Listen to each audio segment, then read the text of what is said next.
আমি পদ্মজা, লিখেছেন ইলমা বেহরোজ। আপনাদের সাথে আছে আমি পুষি। বাদন হালকা হতেই পদ্মজা কোল থেকে নেমে পড়ে। হানিফকে তার আজরাইলের মতো লাগছে। মায়ের কাছে সে আজরাইলের অনেক গল্প শুনেছে। আজরাইল যখন জান্নাতে আসবে তখন শরীরে খুব কষ্ট অনুভব হবে। এই মুহূর্তে যেন ঠিক তেমনই অনুভূতি হলো।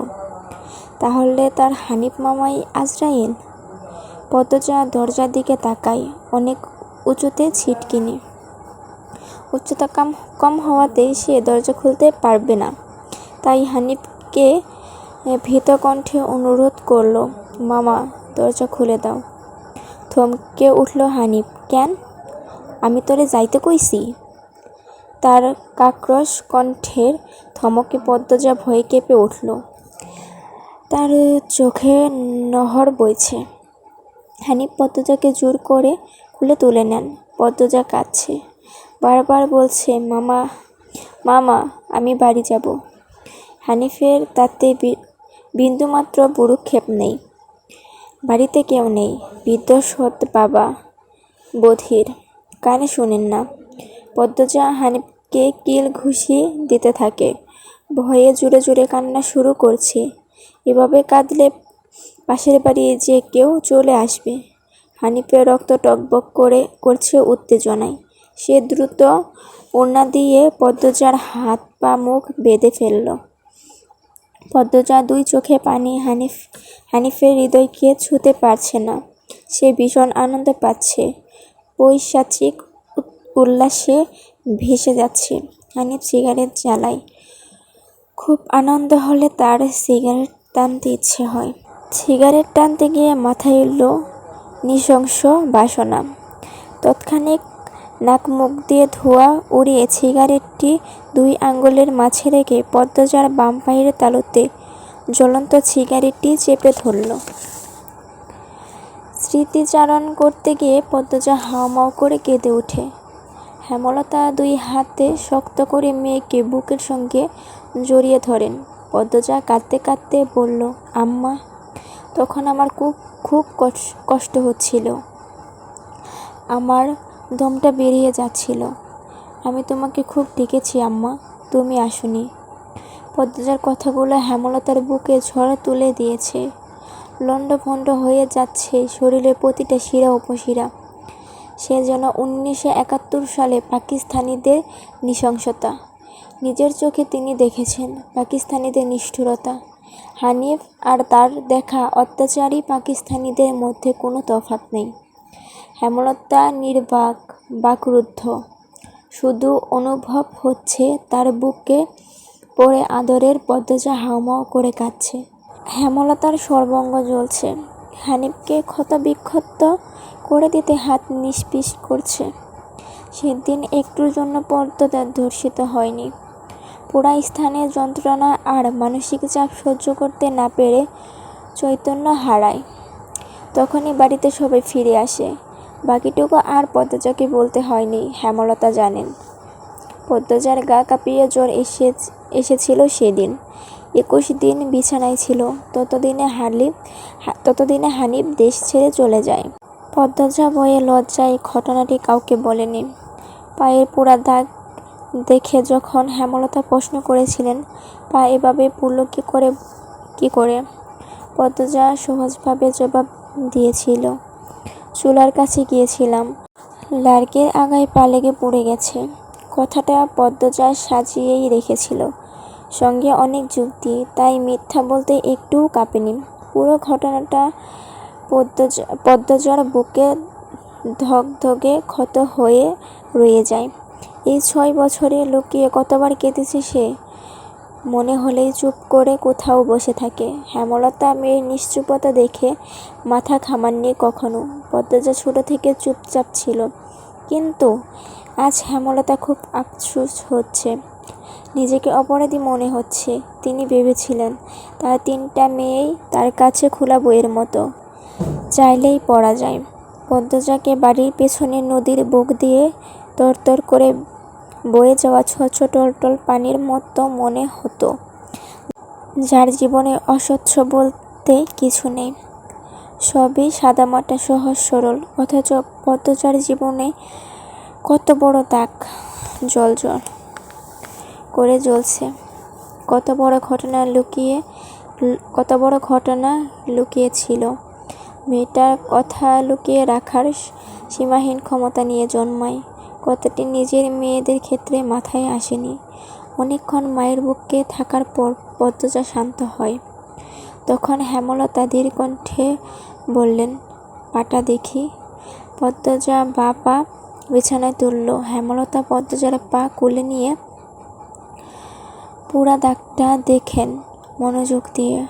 বুকের ধুকপুকুনি বেড়ে যায়, রক্ত টকবক করে ওঠে। রন্ধ্রে রন্ধ্রে শুরু হয় প্রতিশোধের স্লোগান। তিনি হঠাৎ বলে ওঠেন, এই পোড়া দাগ হানিফের রক্ত দিয়ে মুছব। কথাটি কত সহজ করে বললেন হেমলতা, কিন্তু পদ্মজার হৃদয় কাঁপিয়ে তুলল। কি যেন ছিল কথাটিতে। তাকে তাকিয়ে থাকতে দেখে হেমলতা বললেন, এখন যা, ঘুমিয়ে পড়, কাল স্কুল আছে। পদ্মজাকে ঘরে পাঠিয়ে রান্নাঘর থেকে রামদা ছুরি হাতে নিয়ে উঠানে গিয়ে বসেন হেমলতা। উঠানে এক পাশে একটা বড় পাথর আছে।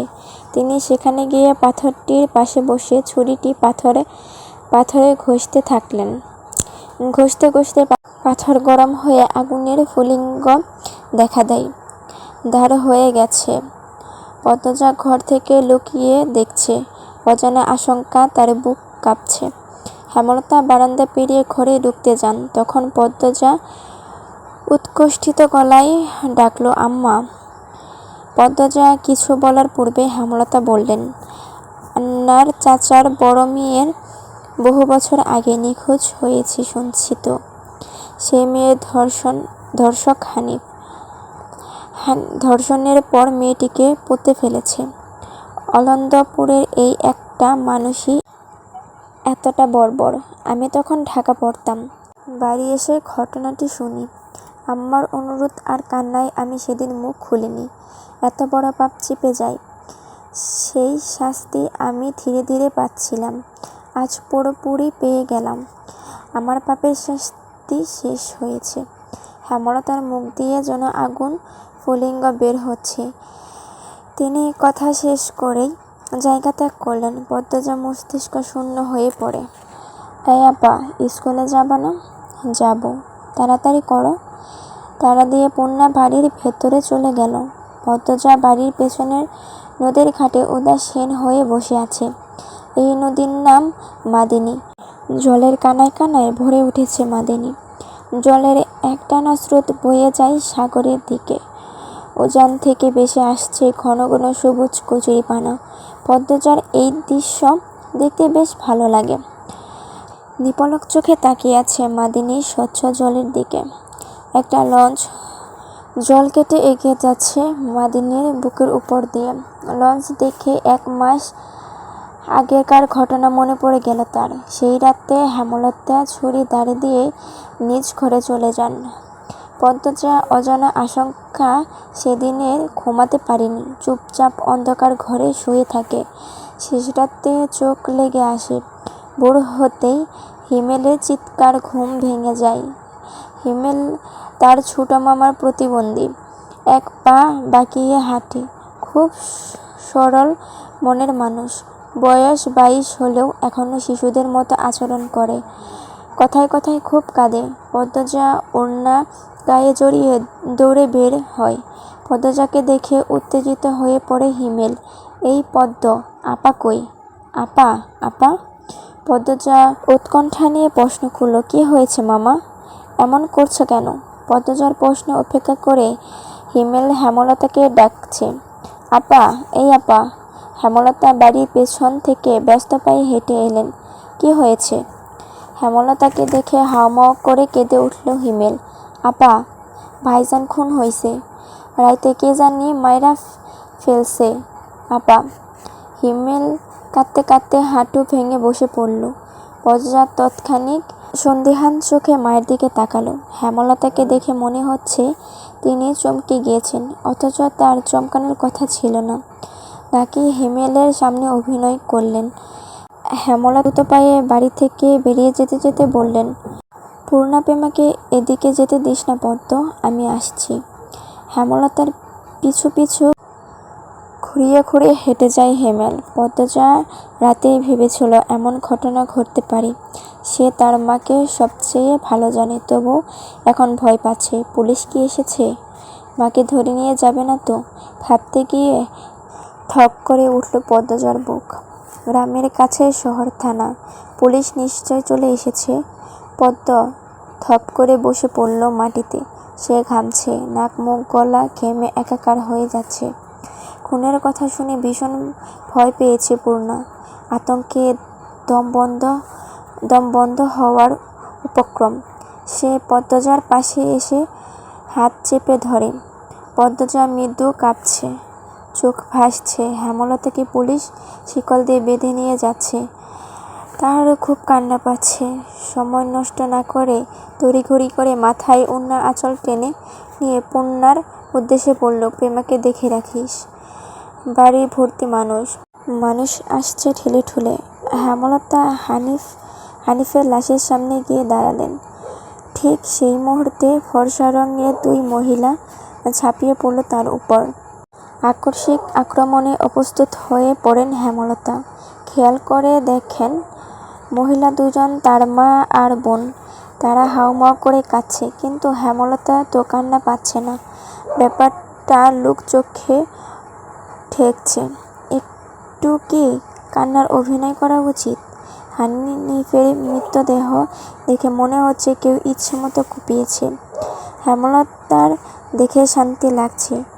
এমন শান্তি অনেকদিন পাওয়া হয়নি। পদ্মজাও সেখানে উপস্থিত হয়।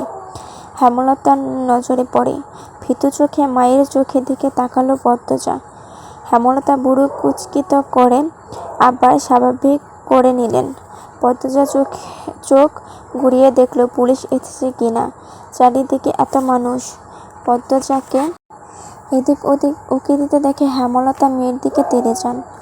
চোখ রাঙিয়ে পদ্মজার মাথা ঢেকে দিলেন ওড়না দিয়ে। পদ্মজার দ্রুত ওড়নার আঁচল মুখে চেপে ধরে গোয়াল করে ঢুকে পড়ে। তার মা চায় না সে কখনো এত মানুষের সামনে থাকুক। হেমলতা ঘাড় ঘুরিয়ে দেখেন পদ্মজা গোয়াল করে থেকে উকি দিয়ে বাইরের অবস্থা পর্যবেক্ষণ করছে। কিছুক্ষণের মধ্যে পুলিশের দল আসে, সবাইকে জিজ্ঞাসাবাদ করে, হানিফের লাশ নিয়ে যায়।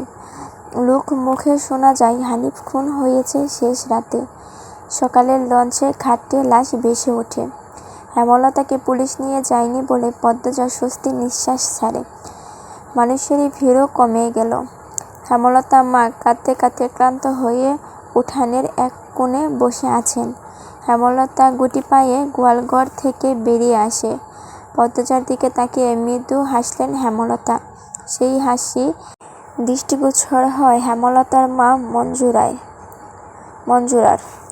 তিনি কিছু একটা ভেবে নিয়ে হেমলতার কাছে এসে কিরমির করে বললেন, তুই খুন করছস? সঙ্গে সঙ্গে হেমলতা জবাব দিলেন, তোমার এমন মনে হলো কেন? হেমলতা কণ্ঠ স্বাভাবিক। পদ্মজা এই প্রশ্ন শুনে ভয় পেয়ে গেল। যদি নানু পুলিশকে বলে দেয়? পুলিশ তো তার মাকে নিয়ে যাবে। কাইল রাইতে তুই আইছিলি হানিফের ঘরে, আমি দেহি নাই? রাগে কাঁপছে মঞ্জুরা। এসেছি। হেমলতার নির্বিকার স্বীকারোক্তি। কেন মারলি আমার ছেড়ারে? তোর কি ক্ষতি করছে? আসছি বলে আমি খুন করছি? এত রাইতে তুই তার কাছে আর কি দরকারে আইবি? আমি তাকে মারতেই যাব কেন? মঞ্জুরা আহত দৃষ্টিতে তাকিয়ে আছেন হেমলতার দিকে। হেমলতার চোখ খুব শক্ত। নিঃশব্দতা কাটিয়ে মঞ্জুরা চেঁচিয়ে উঠলেন, পুলিশের কাছে যাবো আমি। পদ্মজা কেঁদে উঠল। অস্পষ্ট কণ্ঠে বলল, নানু এমন করো না। হেমলতা নিচু স্বরে কঠিন করে বললেন, আমার মেয়েদের থেকে আমাকে দূরে সরানোর চেষ্টা করো না আম্মা। ফল খুব খারাপ হবে। পদ্মজার মনে হলো মঞ্জুরা ভয় পেয়ে গেছেন। তার চোখে মুখে ছড়িয়ে পড়েছে শঙ্কা।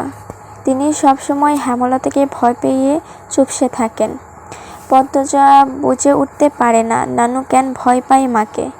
মায়ের অতীতে কী ঘটেছে, কেন তিনি এমন কাঠখোট্টা। ছেলের খুনিকে কোনো মা ছেড়ে দেয়? নানু কেন ছাড়লেন? মেয়ে বলে নাকি অন্য কারণ আছে? কোনো উত্তর নেই। এসব ভাবলে ভীষণ মাথা ব্যথা হয়। অন্য ৮-১০টা পরিবারের মতো তারা নয় কেন? নাকি গোপনে সব পরিবারের এমন জটিলতা আছে? এই পর্যন্ত ছিল পদ্মজা পর্ব ৩। লিখেছেন ইলমা বেহরুজ। আপনাদের সাথে ছিলাম আমি খুশি। দেখা হবে পরের ভিডিওতে।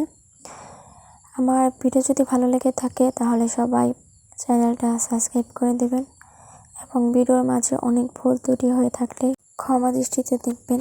আসসালামু আলাইকুম। আল্লাহ হাফেজ।